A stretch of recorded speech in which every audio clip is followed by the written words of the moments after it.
All right, hi guys, Alan Manganello here. This is one of my co-workers right here, Sergeant Nick Dilly. Hello. He's already been through GST level 1. He's also going to be going through GST level 2 here in Louisville in October. We just want to make this video for you guys to show you the outline, the techniques that we use for tactical pat downs and handcuffing with the Louisville Metro Police Department.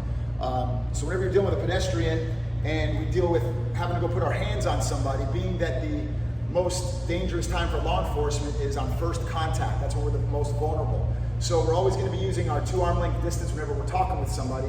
Some of the problems that we have seen in the past are people wanting to go do pat downs on people, just walking right up into this red zone, leaving their hands free, doing a pat down, literally doing pat downs like this, and the suspect's arms are completely free for elbows and headlocks and all that type of thing.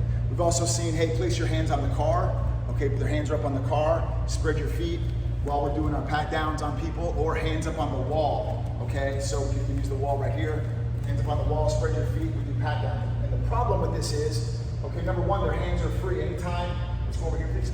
Anytime that their hands are free up on the car or on a wall, okay, they are in a perfect fighting and or shooting platform. Okay, if he wants to launch off the wall, launch off the car, okay, he can push right back into me, okay, and launch and do an elbow strike or tackle me, knock me over, whatever. So we never want to put our hands on somebody until we have their hands controlled. We never handcuff them until they're ready to be handcuffed and I have both of their hands behind their back. Okay, another common thing that we see is people bring their handcuffs out into the equation before they have both hands behind their back, and that could present a problem, because once you put one handcuff on somebody, okay, right here, handcuff is on, he decides to start fighting back, the other hand is free, or if he gets this hand free, he now has a weapon, and that cuff can be used against you, so that could be a problem, okay? So what we want to do is we want to show you how we do it here. A little method that I've developed over the years, I guess, a lot of trial and error, and learning some things from different people and whatnot, and then kind of putting together this little outline. And first we want to show you how we do pat downs, and then we'll show you how we get into the handcuffing, both standing and prone.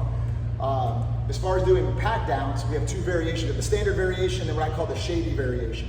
Okay, the first one, whenever I approach somebody and I want to go do a pat down, I want to get their hands under control, first thing I'm going to do is I'm say, hello sir, I need to go ahead and check you out here for a second. Go ahead and turn around, put your feet together for me. Great, feet together, touch your knuckles behind your back, stretch your fingers out. Perfect. So I come in here, and now I can go ahead and do my pat down, okay, on the person.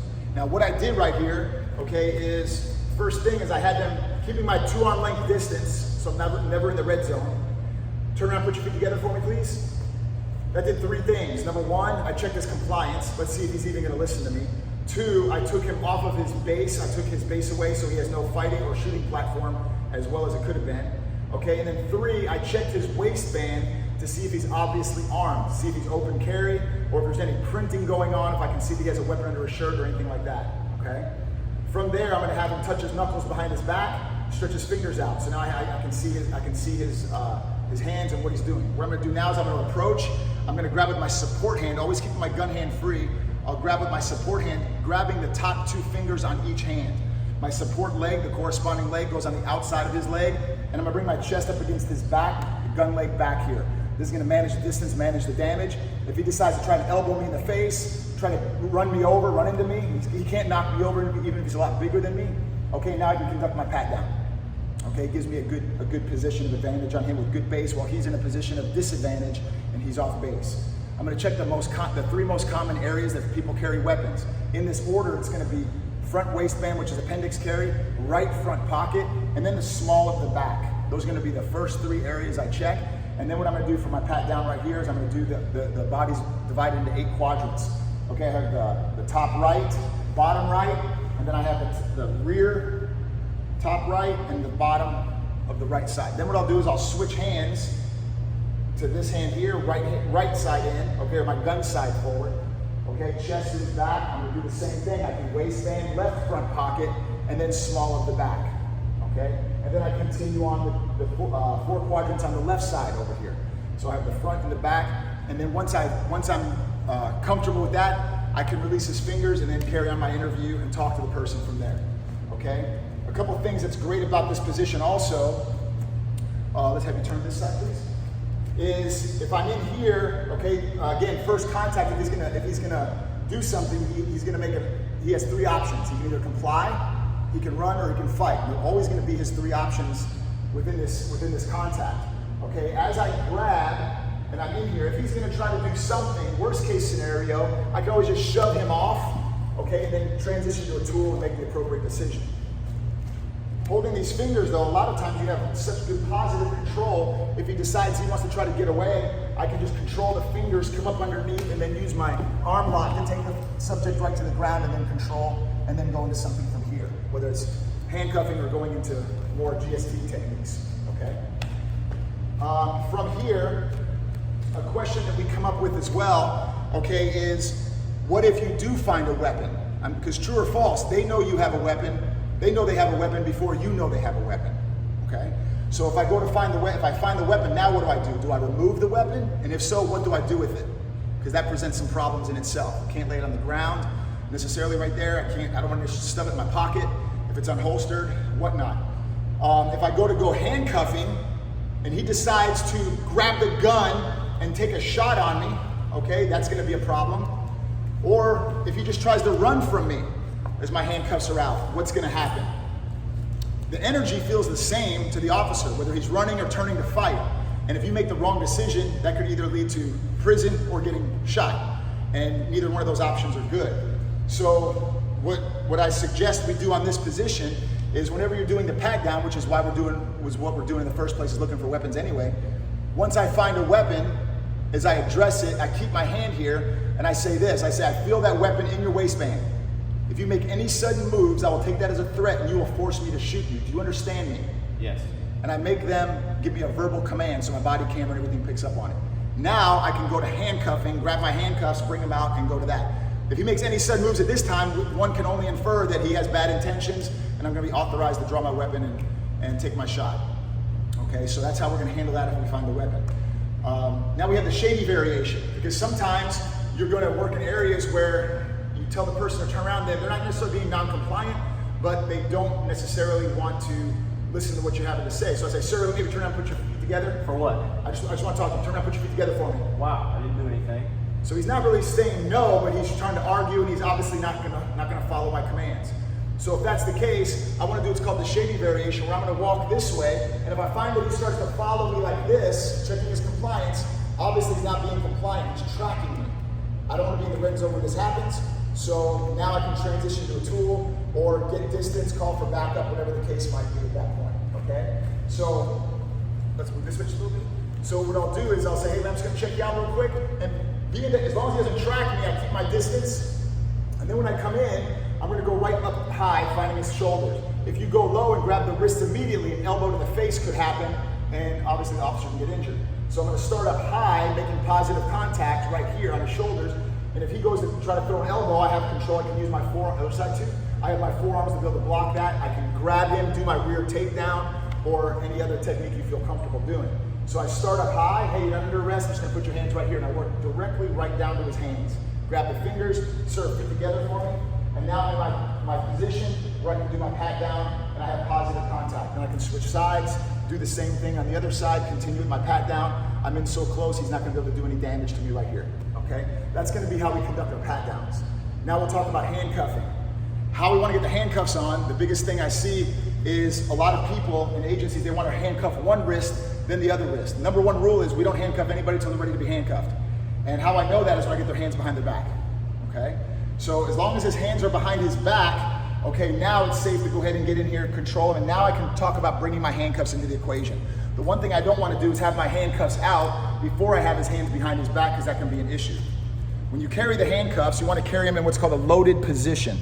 A loaded position is going to be when there's about 3 teeth right here showing on each side of the cuffs. Okay, so I've got 3 teeth showing on each one.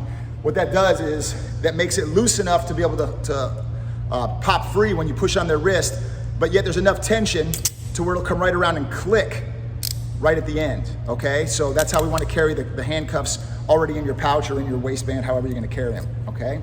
Now we'll talk about how we do the handcuffing itself. Okay, the idea when we do handcuffing is we control the hands by the top 2 fingers on each hand, backs of his hands together. That's going to be important. We'll talk about that a little bit later.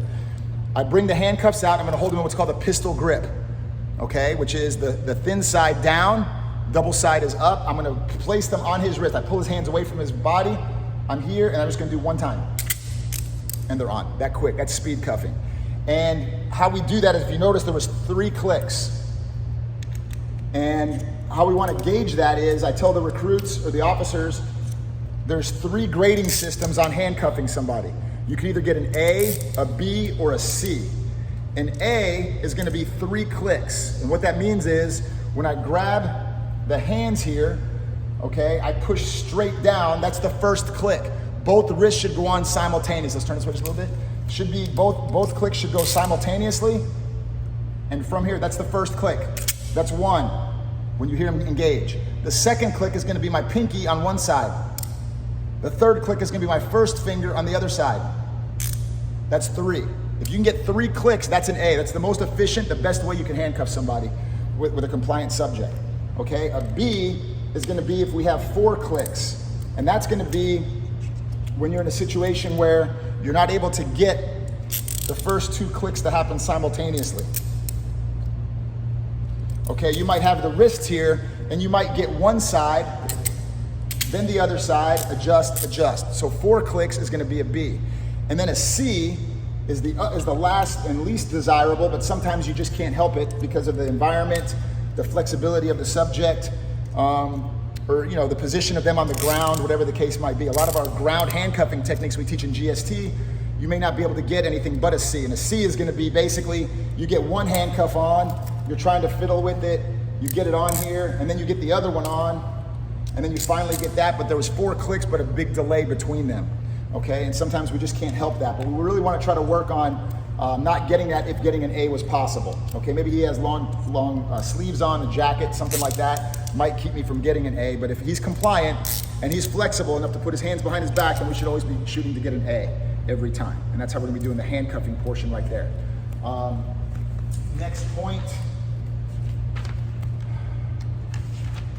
that we want to talk about is the position of their hands. Another reason that I keep their hands back to back is because if you have them going this way with their hands together and you put handcuffs on people, the challenge that, well, first of all, if their fingers are interlaced when you go to grab them, sometimes grabbing their hands can cause them to react to protect their fingers because it can be painful sometimes. So I don't like to cause them to react because now the question is he resisting me or is he just defending his own fingers? Okay, so I don't want that. The other reason I don't like his hands together is he can reach into his pockets right now. Okay, so he can reach into his pocket, pull out a knife, a weapon. I've had people down at the jail actually talking on their cell phone with their hands back here. Okay, now some people are not, they're so small that you put the handcuffs on with the backs of their hands together and they'll bring their hands around anyway. There's nothing you can do about that. But the point is, they don't get it for free. Whereas if I put the handcuffs on backs of his hands together, once they're on here with the backs of his hands together this way, okay, now it's hard for him to reach into his pocket. He can't turn his hand around to be able to reach into his pocket very effectively. It's very difficult for him to get around there. And that makes it a little safer for the officer, obviously, because he's not going to be able to utilize his hands as easily. Okay, so that's what we're talking about as far as the handcuffing goes, from standing. Okay. Now, as far as on the ground goes, what we see a lot of times too is in the prone position. We'll have you lay down now, Nick. Okay. And let's have you turn your head towards the camera, if you could. All right. Is if you come in here and you just grab one hand at a time. Okay. If you just come in and grab one hand, let me have your hand, please. I come in here and I put one cuff on. He all of a sudden decides to be combative at some point. I can't stop the other hand, and I have handcuffs in my hand. That's not the time to leave his hands free. It's hard to reach my weapon, and I'm slow if I do, okay?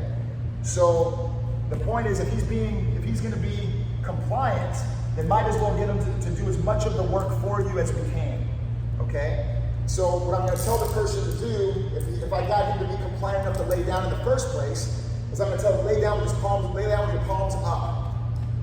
I keep my hands free, there's nothing in my hands. I'm gonna say, place your right hand behind your back. Great. Now what I can do is I can approach from this side right here. I can come in, I can say, place your second hand behind your back. As he brings his hands behind his back, he has his hands together. Now what I can do is I can come in and have somebody cover me, of course, but now I can control this arm, control the other arm, and then go into my GST position right here, control him. Once I know I have his hands in control, Now I can start bringing my handcuffs out and start getting them into the equation right here, start getting them on as soon as possible. It's a little harder to get an A there, but you can still get them on pretty quickly, just like that from this position.